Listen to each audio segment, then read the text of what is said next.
दोस्तों, भगवान शिव के बारे में ऐसा कहा जाता है कि भगवान शिव त्रिलोक के आदि और अंत के देवता हैं, जिनके आगे दुनिया की सभी शक्तियाँ असफल हो जाती हैं। लेकिन क्या आपको मालूम है आखिर भगवान शिव का जन्म कैसे हुआ था? उनकी माता कौन थी और उनके पिता का क्या नाम था?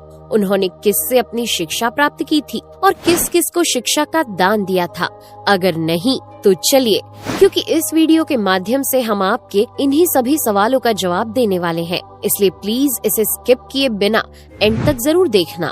दोस्तों, आज सबसे पहले भगवान शिव के जन्म से जुड़ी पहली कहानी यानी शिव पुराण की एक लोकप्रिय कथा के बारे में बताने वाले हैं। शिव पुराण के अनुसार भगवान शिव को स्वयंभू माना जाता है, जिसका मतलब होता है कि भगवान शिव का जन्म स्वयं ही हुआ था। यानी कि इससे एक बात तो साफ हो जाती है कि ना ही भगवान शिव की कोई माता है और ना ही उनके कोई पिता हैं। इसी कारण से भगवान शिव पंच तत्वों से भी परे हैं, जिस कारण से इन्हें मृत्यु का भी कोई भय नहीं है और इनकी मृत्यु कभी नहीं हो सकती। पर अब बात करते हैं विष्णु पुराण में बताई गई भगवान शिव के जन्म से जुड़ी हुई एक और कहानी के बारे में।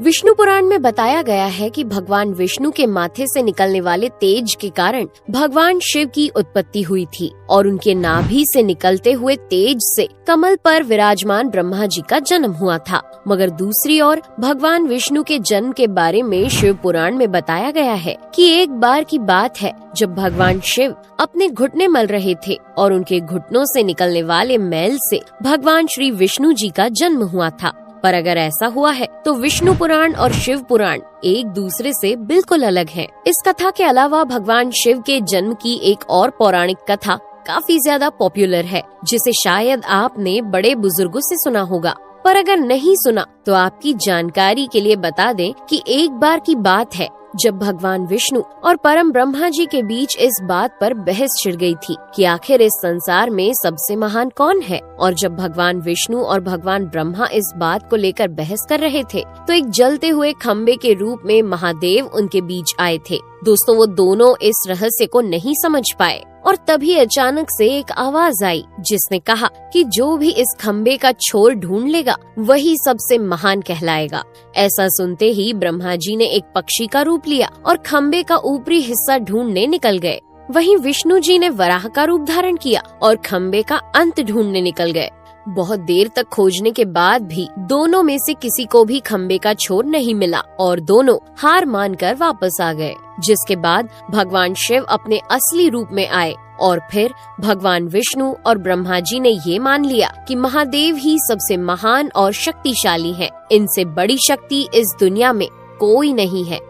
इसके साथ ही शिव पुराण में बताया गया खम्बा इस बात को दर्शाता है कि ना ही भगवान शिव जन्मे थे और ना ही उनका कोई अंत है। और एक कारण तो यही है कि भगवान शिव को स्वयंभू कहा जाता है, यानी भगवान शिव का अंत है ही नहीं, वे अमर हैं।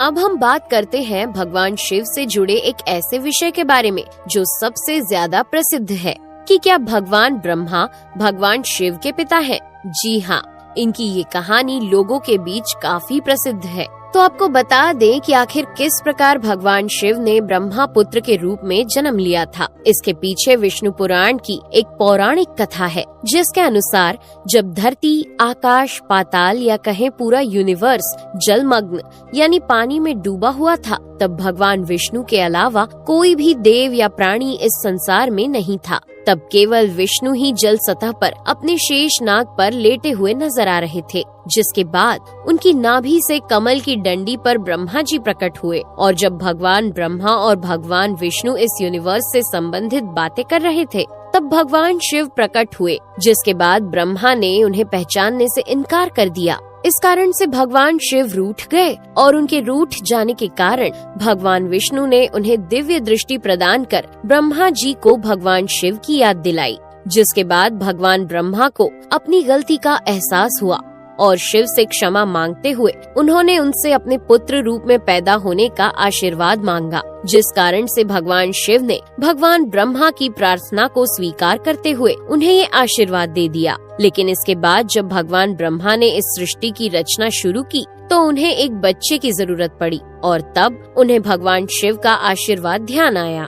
जिसके लिए भगवान ब्रह्मा ने तपस्या की और बालक के रूप में भगवान शिव उनकी गोद में रोते हुए प्रकट हुए।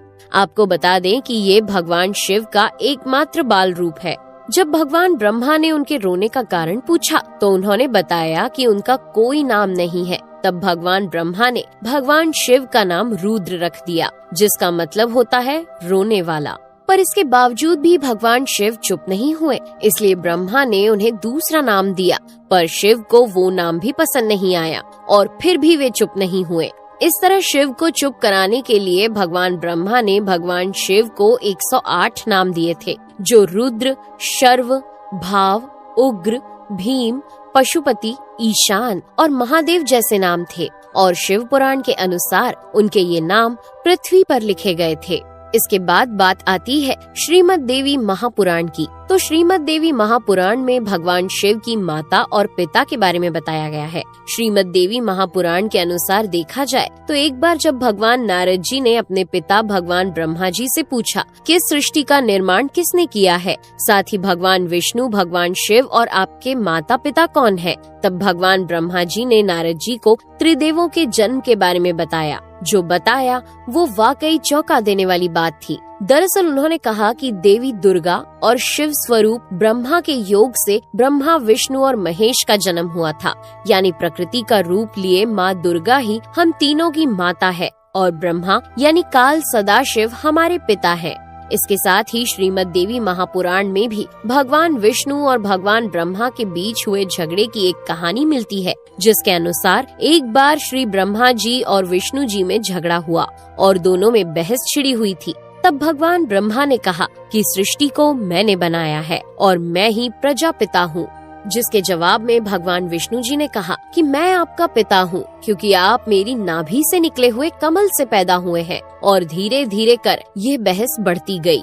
दोस्तों, इसके बाद इन दोनों का झगड़ा सुनकर सदाशिव वहाँ पहुँचे और उन्होंने कहा कि पुत्रों, मैंने ही तुमको इस संसार को बनाने और इसे संभालने के केवल 2 काम दिए हैं।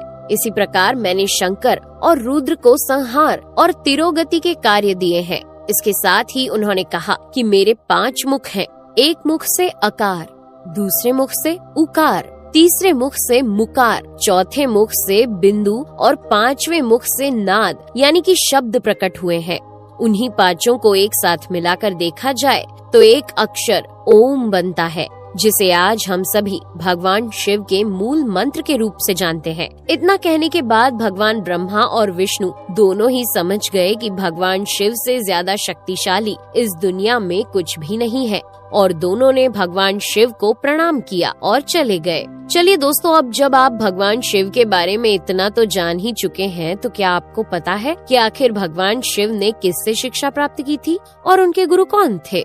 हम जानते हैं शायद ही इसका जवाब आप में से किसी को पता होगा, पर जिन्हें नहीं पता उन्हें बता दें कि भगवान शिव स्वयं इस संसार के गुरु माने जाते हैं, जिन्होंने इस संसार में गुरु शिष्य की परंपरा की शुरुआत की थी। लेकिन अगर सवाल आता है कि आखिर भगवान शिव किसके गुरु थे, तो आपको जरूर जान लेना चाहिए कि हिंदू धर्म के ग्रंथ कहते हैं कि ब्रह्मा जी और शिव जी इस संसार के सबसे पहले गुरु हैं, जिन्होंने गुरु शिष्य के इस रिश्ते की शुरुआत की थी। जहां भगवान ब्रह्मा ने अपने मानस पुत्रों को शिक्षा प्रदान की थी, वहीं भगवान शिव ने अपना ज्ञान केवल अपने 60 शिष्यों को दिया था। यानी भगवान शिव 60 शिष्यों के गुरु थे और वे जिन शिष्यों के गुरु थे उन्हें आज के समय में सप्त ऋषियों का दर्जा दिया गया है। तो दोस्तों, ये थे भगवान शिव के जन्म से जुड़े हुए कुछ फैक्ट्स, जो आपको कैसे लगे हमें कमेंट करके जरूर बताइए। साथ ही अगर आपको वीडियो पसंद आया हो तो इसे लाइक और चैनल को सब्सक्राइब करना बिल्कुल ना भूलें। धन्यवाद।